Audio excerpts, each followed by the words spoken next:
are so honored to have her share her story with us today. Ladies and gentlemen, please help me welcome Sabrina Greenlee.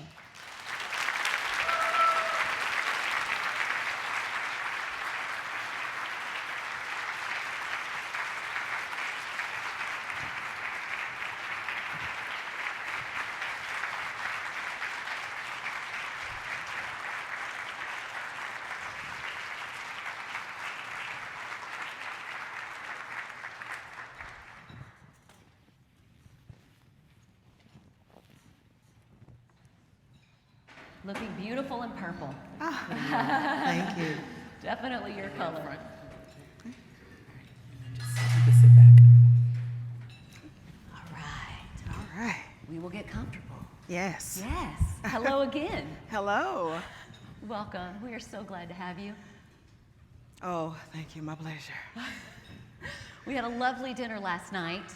I was saying earlier, I wish I could have bottled up that conversation. We talked for 2 solid hours. It was so good. It was inspiring to me. I was like, this is so good. Well, we're going to do the same today. Yeah, right? Just girl talk. That's what we're going to do today. Awesome. So Sabrina, let's talk first. October is Domestic Violence Awareness Month. Share with us how important this time is to you. It's always important to be an advocate of domestic violence and go out and just be in the trenches and bring awareness. It's very important. Why? Because I feel like so many people need to. Of course, for one, we have our own month. A lot of people relate October to breast cancer awareness. Mm-hmm. And so Domestic Violence Awareness Month kind of gets pushed to the side, which is fine. But I feel like people like me and other advocates, it's very important that we go out and show people that domestic violence is still very, very, very relevant in your community, in your life. And so I just feel like I call it my month. I take it personal.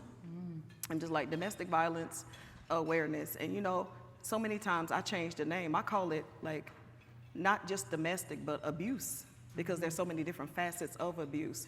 And so I take it very personal when October comes. And of course, I'm just out, and I cannot stress it enough, and how many times I have to go out and just hear these stories and shake hands and be a part of these women's lives. And I really want people to understand that domestic violence, very important. Absolutely, agree. So many people in the room today may not know your full story, so I would like to share that with them. Can you take us back to 2002? Absolutely. July 20th, 2002, I was dating a guy, and I had only been dating him for 3.5 months. And so as I call it, I was mashing the gas. And mashing the gas means that he had access to my home, my car, my children, my life, all in a matter of 3.5 months. And just looking back, I had to take accountability of me allowing someone to come into my home within such a short period of time. He didn't know me, I didn't know him. Well, in lieu of that, it was a lot of red flags way prior to July 20th. I mean, it was every single sign that you can name: the lies, the manipulation, just hints of cheating, and everything was going on. But I was in love, and I was determined to make this one work because previous ones had not.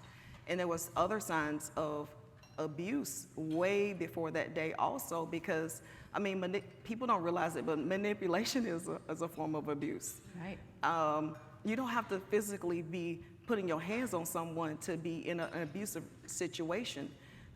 Mentally, emotionally, I was just distraught. And so anyway, this particular morning, he took my car, and like me, not having the tools and equipped to understand situations, I'm just like, I'm going to get my car. And then he calls me, and he's like, I'm at this location, and so hot-headed, I'm going to get my car. This is over. I'm tired. I'm drained. And I go to a particular place, and I see my car, I was called there actually, and I see my car, and as we're standing outside arguing and we're tussling with the keys and we're going back and forth, a young lady comes out and she dashes me with a concoction of liquid red devil I mixed with Clorox that she had put together in her kitchen. I had no idea that this young lady existed. Now, I did know that there may have been hints of ladies in the relationship, but I didn't know this particular one was at this particular place. And so she comes out, and the forensics said in court that the concoction got up to 400 degrees.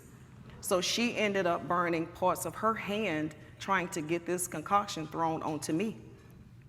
And she succeeded. She threw this on me. I instantly, the first thought was, oh my God, why would someone pour warm water on me? I said, this doesn't make sense. And, but then I realized that my breathing was getting shallow. There was like a white curtain that came over my eyes, and I instantly fell to my knees. I fell back on my back, and as I'm taking my hand to touch my face and my neck, my skin is literally coming off in my hand, and I'm bleeding. It was very terrifying, Michelle, because I really felt like I was gonna die that day. And so of course, as the story goes, I laid there for about 10 to 15 minutes from what I'm told, and he decides that, oh God, like what have we done? What's going on? So he picks me up, he puts me in my car, and he drives me to a gas station. The attendant is screaming, so now I'm terrified, but pretty much he's holding me because I'm losing consciousness at this point, and I'm going in and out of consciousness, and I'm literally dying. And he take me to the water fountain beside the cash register, and I hear the lady screaming, and she's like, let me get you help. So they're splashing water on me, and all of a sudden I don't hear his voice anymore. He left me there to die. Oh my God. And so the medics come, they airlift me to Augusta Burn Center, where I had slipped in a coma. I was in a coma for a month. My oldest daughter that's here today, she was the only one that was there to actually come see me because the other kids were too young, and she, pretty much they said, you know, the other kids can come once they pronounce me dead. But she was the only one that was able to come back there. It was very terrifying for my family. And 30 more days of rehab and therapy, but I finally eventually came home to my children, but I came home completely blind. And broken. And broken is an understatement. I was terrified. I didn't understand at that point how I got to this place and why would these people want to take my life. And I say these people because just looking back, and it was 21 years ago, but looking back, I feel like there was just too many incidences where it just wasn't one, it was two. Okay.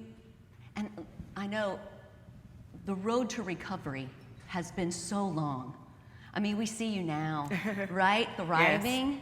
Yes. But kind of share with us that middle part. I mean, it could not have been easy. I contemplated suicide. I knew exactly how I wanted to take my life. You're sitting there with 4 children blind, so I'm asking the children not to go out and tell people because I didn't want them taken from me. I was, you know, totally blind and distraught. I did not come out my room for 3.5 years. I was so depressed, suicidal, and as I said, I knew exactly how I wanted to take my life. I had concocted a story in my head that once my children go to sleep, I was going to slip out the door. I knew how many mailboxes it took to get to the road, and I was going to throw myself in front of a car. And I think just knowing that my children was not enough to live for explains a lot. And they're my life. You know, it was just me and them. I'm a single mother raising these babies.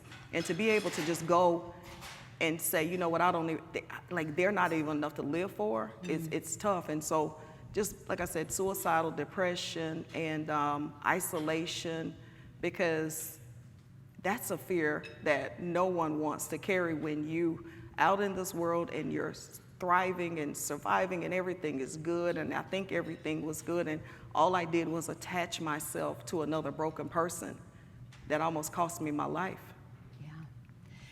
You know, you have been very honest. This wasn't the first, we talk about the cycle of abuse. You had experienced other things in your life. So many of the survivors that we serve, people don't understand the mental side of abuse and domestic violence. It becomes ingrained in you. You just assume this is how life is supposed to be. And so you had had many experiences even before this.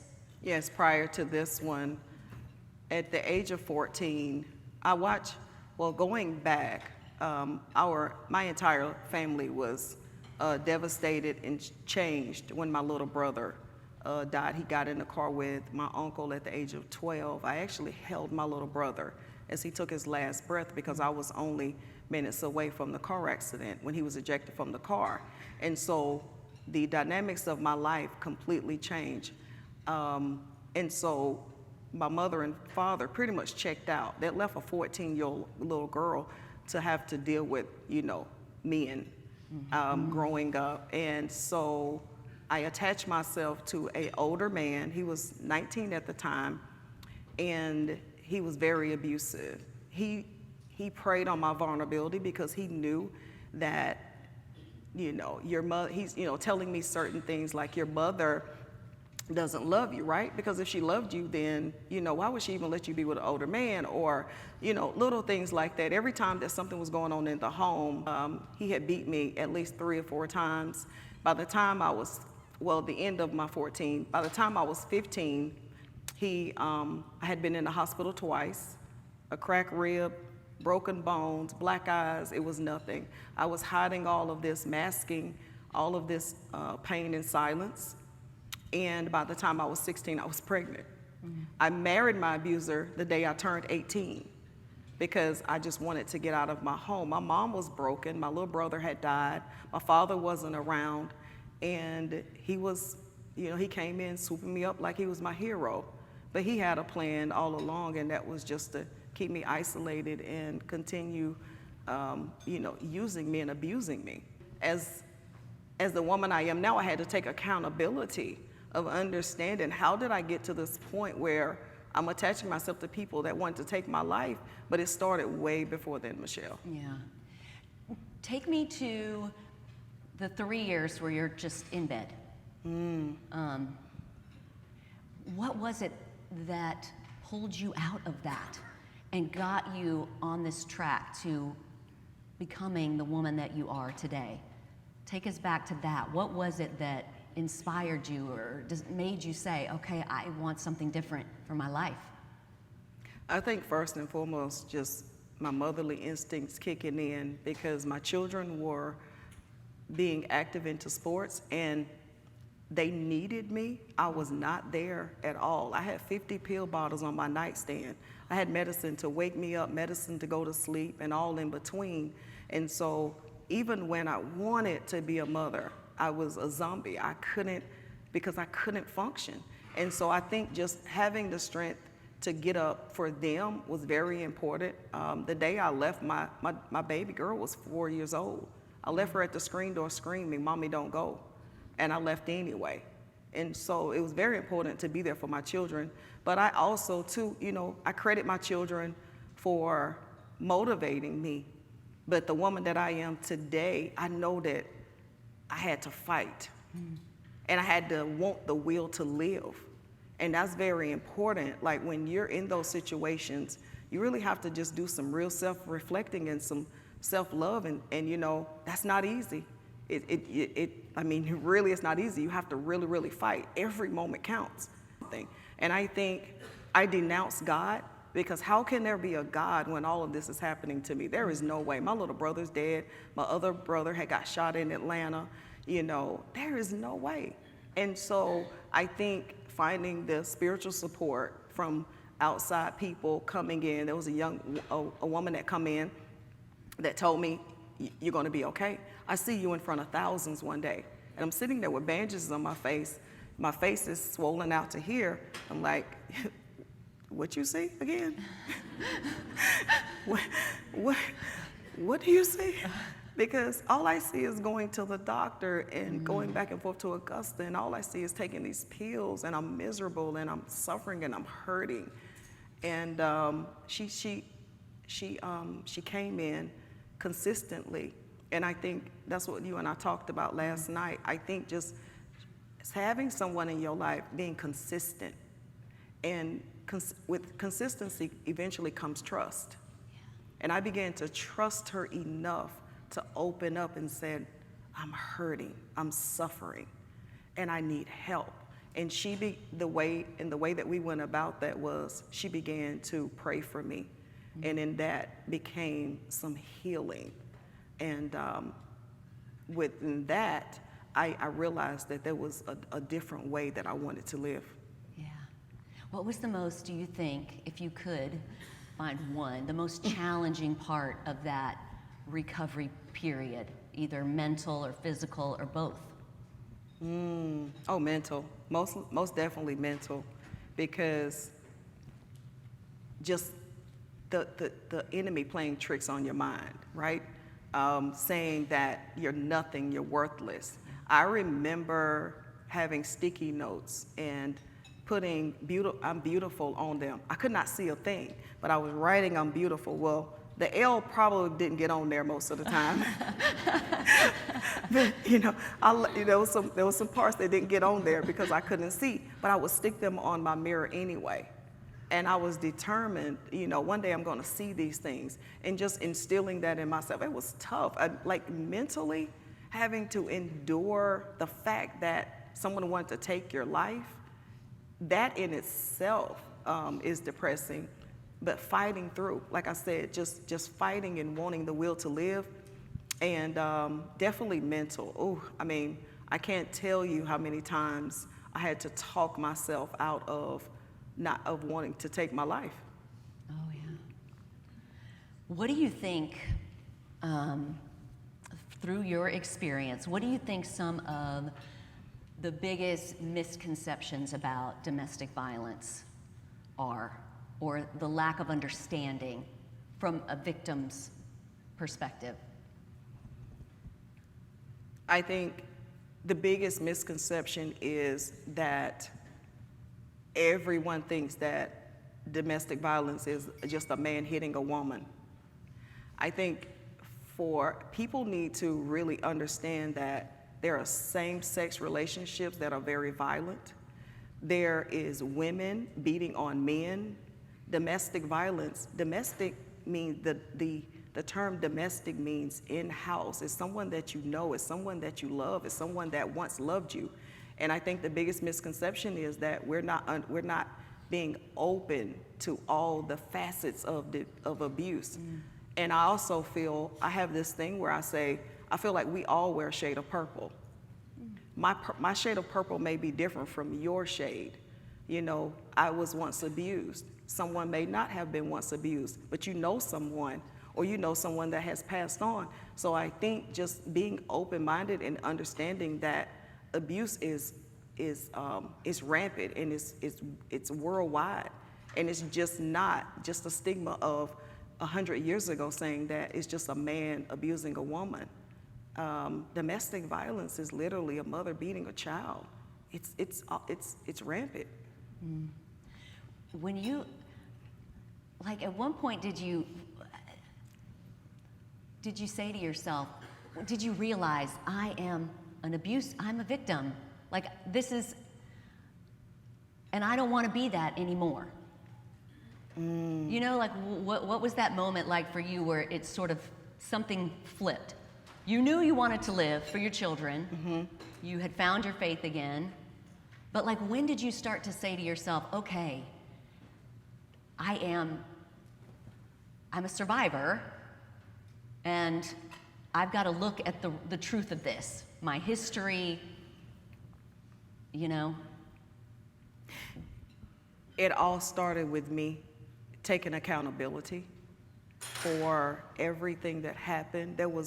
I couldn't no longer blame my mother and my father and all of these men. I had to take full accountability, because people cannot do to you what you do not allow them to do. And it began with me I had to forgive Sabrina Greenlee first before I could go out and say, I forgive you. No, it had to start with me. I had to literally forgive myself for allowing men to come into my home over my children. I had to forgive myself for saying I love you to people that didn't value my life. And so I had, it first, the healing began with me. And then the other thing was, I had to forgive. There is so much freedom in forgiveness. And that was the toughest part for me because, you know, I can wake up and kind of like me, and I can even love me. But then comes all of this turmoil and hatred towards everybody else that did everything to me. You know, you can build yourself up, but then something happens where you just that thought where, why did they do this to me? You always want to know why. Why does a man hate me so much? I bore his children.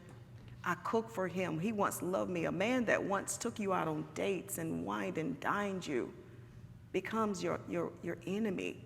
The person that you never thought would put hands on you is hurting you now. And so it first started with me. I had to realize that I had to forgive. Michelle, that was really, really tough because I had a list. Whew, my list was long. And it was, baby, I had a list. I was mad, I was angry, and it took that for me to realize, but I made this list and I checked off one by one of people that really, really hurt me, that violated me, that did not value my life. And I'm not just talking about those two people. I mean, I'm talking about my mother, my father, everybody. I was angry and I was bitter.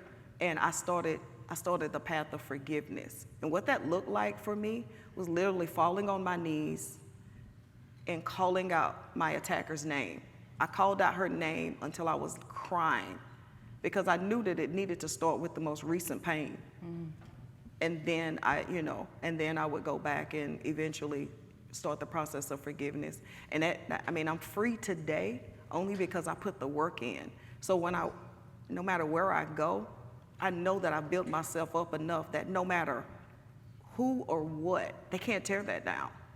They can't tear that down because I know that I put the work in to build Sabrina Greenlee up in a wall of resistance, but also a wall of faith, a wall of forgiveness, and a wall of love. Incredible, truly. When did you know that you wanted to take your experience and really use it as a platform to advocate and educate and start Smooth Inc.? So I realized so this is me in the beginning. I had a 10-year celebration. So every year, I have 2 birthdays. The day that I was born, I know, right? It's like, aren't I special? So, I have 2 birthdays. It was the day that I was born, and it was the day that I was attacked. And so my daughter can tell y'all, like, I make a big deal out of July 20th. Oh, wow. I want the world to know, you know, I want to manifest goodness, and I want to be able to celebrate that day because honestly, now I look back, that was the day that God gave me another chance because I could not be here, right? So I celebrate 2 birthdays. So as I'm celebrating my 2nd birthday, as I call it, this is a 10-year celebration, and I have 50 to 60 women come in. We're wearing all white. Well, I show up in this black dress because it's been 10 years, you know, since the attack. I have some sight at this point. Not totally blind, but have some sight. And as I'm up there talking and speaking, I realized that this room is filled with 50 amazing women who've had such influence in my life. I need to do more with this. I want to tell the world what happened. So I started going out speaking for T-shirts. I accumulated about 50 T-shirts. I call it speaking for T-shirts, but everywhere I went, somebody would give me a T-shirt. I put the T-shirt on, I started talking. It didn't matter, I was talking, and then I had no idea. I had no chronological order. I was just gonna get it out. I was gonna tell my story. Yeah. And I realized that there was so much power in speaking out and healing. And the more that I was crying, the more that I was talking, the more that I began to heal inside myself. And so when my son came to Houston in 2013, actually, I said, There has to be something bigger. And I prayed about it and I thought about it. And God gave me the vision of Smooth. Exactly, even with the 3 O's, down to the 3 O's, he gave me everything. And then, of course, you're like, okay, God, what are you trying to do? Because nobody's going to relate this to domestic violence. But it turned into Smooth Transition. And so going out advocating for domestic violence with the Smooth Transition, I've turned that into programs, events, so many good things. But that is when I realized that I needed to attach something to all of this pain. I didn't want to stop. I wanted to just continue going because I was healing and it felt good to heal. It felt good to tell people and to hold women's hands and just say, just because of you, I'm changed. Just because of your existence, I got out. Oh, that was so powerful. And of course, that's continued to happen to this day. And in that time, in those, I guess it's been 10 years now, how do you see the awareness of domestic violence? Like, how has it evolved? Have you seen a positive change? I feel like we learn more and more. You talked about the different types of abuse, or we kind of touched on it, because there is the physical, violent abuse. There's mental abuse, yes. Spiritual abuse, financial abuse, Cyber. We talked about that last night. I hadn't even thought about that one. Yeah. So how have you seen it kind of evolve and the awareness of it since you've started your organization and you've been so actively involved? Well, let's be honest. 100 years ago, I mean, domestic violence wasn't even a word, right? It wasn't a thing. What went on inside the home stayed in the home. And I think now people are being held more more criminally. They're being held responsible for all of these things. And I think even now, politically, I went to Washington with Congresswoman Sheila Jackson Lee, and I was only given 5 minutes to speak. And my daughter, who's here, I told her, I said, they know I'm blind, right? I was like, so she sat beside me as they told me to only talk for 5 minutes. I was like, I can't get my life in 5 minutes. I'm talking for 10 minutes. I said, if you never nudge me, they won't know, right? Well, all I'm saying is I got those 10 minutes. But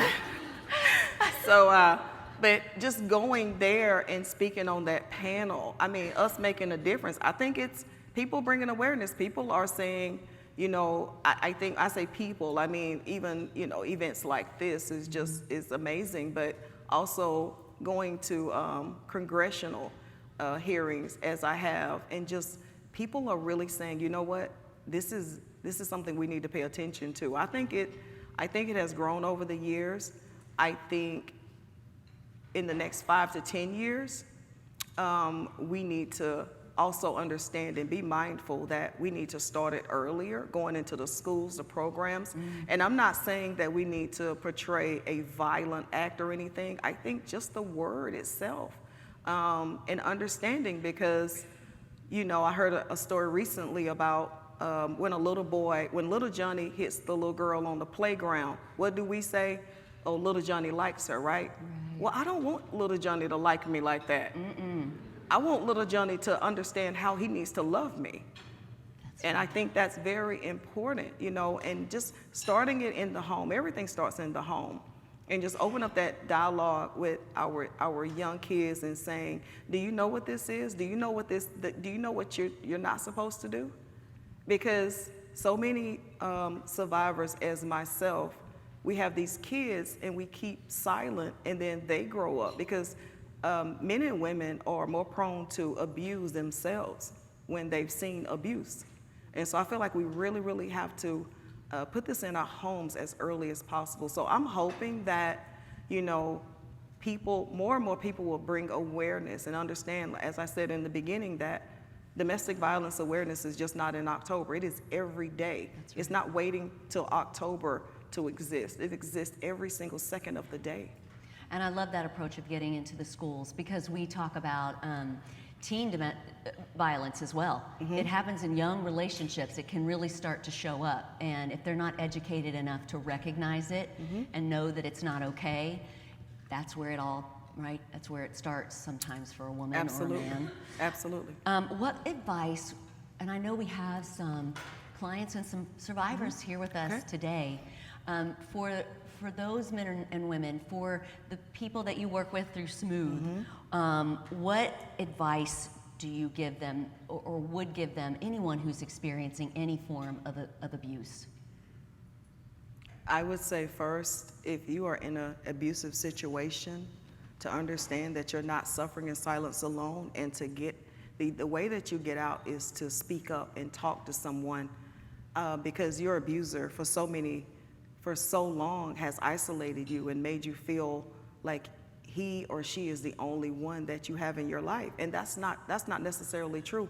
You probably wouldn't realize it because you've been isolated so long, but there are other people out there that care. You have counselors, mentors, organizations, your mother, your father. Someone will hear you, but first you have to take the initiative to speak up and speak out. And please take it from me that there is so much power when you speak out in your voice, and just choose. You have to choose you. And as I was telling you earlier, that you have to understand who you are and know who you are and know your worth, and build that up for whatever that looks like. For me, it was putting sticky notes on the mirror, and it was literally crying in my sorrow and wanting more for my life. But for you, it could be as simple as, I have these children, I want to get out. Abuse is exactly what it is, and hurt people. And that same person will go on to hurt and abuse someone else, because that is exactly who they are. But if you choose you're choosing to get out of that situation, and you can't take on someone else's issues with what their mother and father did to them, because that's not your battle. That is not your problem. Choose yourself, and choose yourself now. I never thought that I would be sitting here completely blind. That wasn't in my plans for life, So if you don't think it can happen to you, look at me, because it can. But because you hear my voice and because you do exist, that's more reason that you need to live and choose yourself. Yeah, love that. What about for us as a community, society in general? What more could we be doing to support victims, to raise awareness? What do you think? I think supporting, just as what we're doing today. And believing. Sabrina, do you think supporting the people that are out there? Yeah. That out there doing it. And I think also too, it's like if you see something, say something. Stop, because that woman in that grocery store, if she is wearing shades in December and a turtleneck in April, something is wrong, right? And so, but this is the thing, maybe you can't approach her, but maybe you can nudge her, and maybe you touch her hand or offer to pay for her groceries, or something as simple as that, just to show a kind gesture to let her know that there's somebody out there who cares. So, we can say, oh yeah, you can support, and that's fine, because there are a lot of people out here that's doing some really good things. But sometimes it's as subtle as seeing your neighbor, walking with her head down, and what's going on, but that's not your problem. No, it's all of our problems. It is each one of us has a responsibility to see something, say something.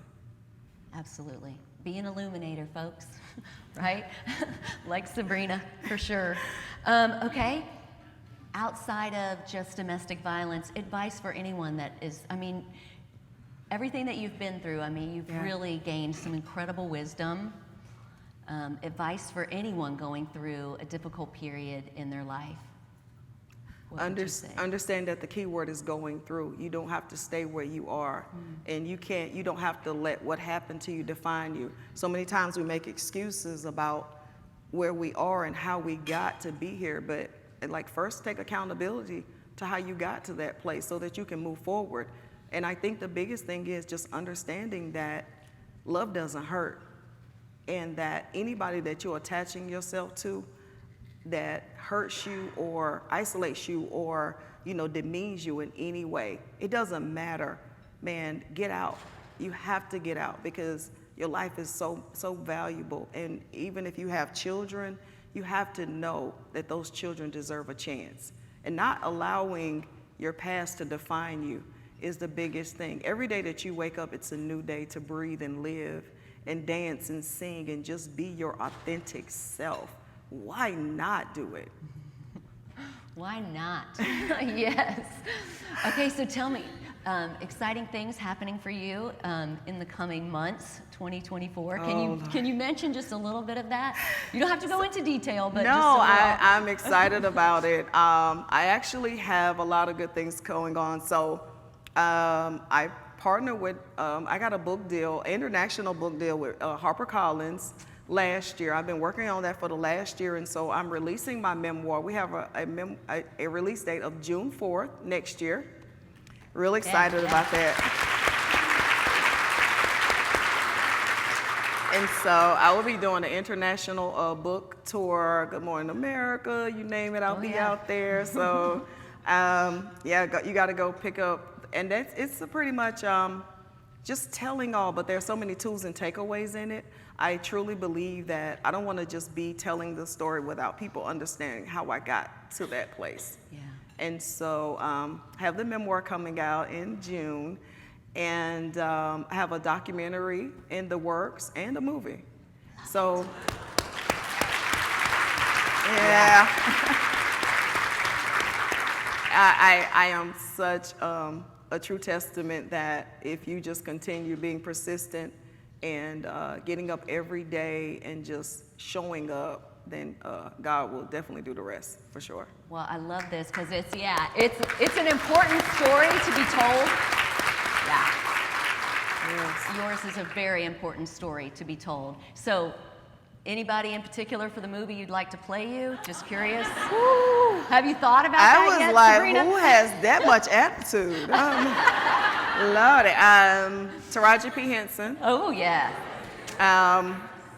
And we're the same age, and I love her, and I'm just like, and so they're definitely going to see if she's, I'm keeping my fingers crossed that she has the time and availability. I'm like, yes. Let's see. I don't know. Is Beyonce done with the Renaissance tour? No. That'll work too. Yeah, you never know, right? No, so yeah. I love that. Taraji P. Henson is the front runner. Okay. I'm sure she'd love to hear that. And I don't know if you've heard this before, but after we left dinner last night, maybe it'll sound cheesy, but I feel like you may have lost your sight, but you did not lose your vision. It's so broad and beautiful. Thank you. And just so grateful for the lives that you're changing. Grateful for you being here today. No, thank you. Truly. No, that means a lot. And I will say this, that I used to pray to God that my whole thing was, God gave me vision. And and people used to come in and say, why not ask for sight? And I was like, God, give me vision. I didn't even know what I was asking for at the time. I was so broken. But God gave me exactly what I asked for. And so even though I may not have my sight, the vision that I have and the vision that I instill, the vision that I'm moving forward into is amazing. So I didn't know what I was asking for at the time, but I thank God He gave me exactly what I asked for. I would rather have the vision that I have now and knowing exactly who I am and where I'm going than my sight any day. I'll take this any day.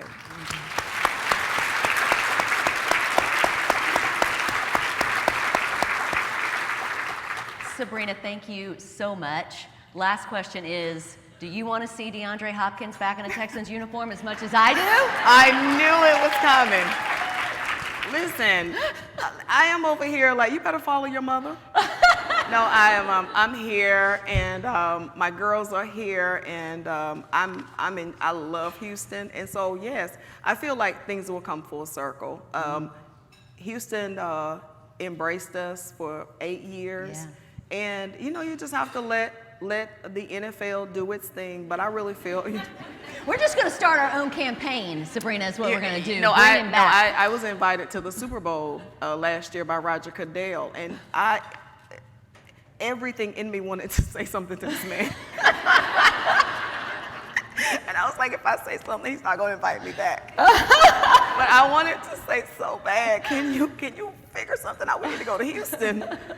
We ended up in Nashville. Nashville is amazing, but I feel like everything will come full circle. So we're just going to continue being prayerful and hopeful that he comes back here. Yes. And it's going to be some good times in the future. Amen.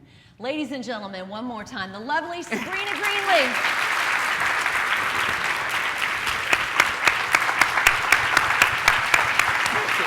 I got you. Sorry. And one more time for Sabrina Greenlee.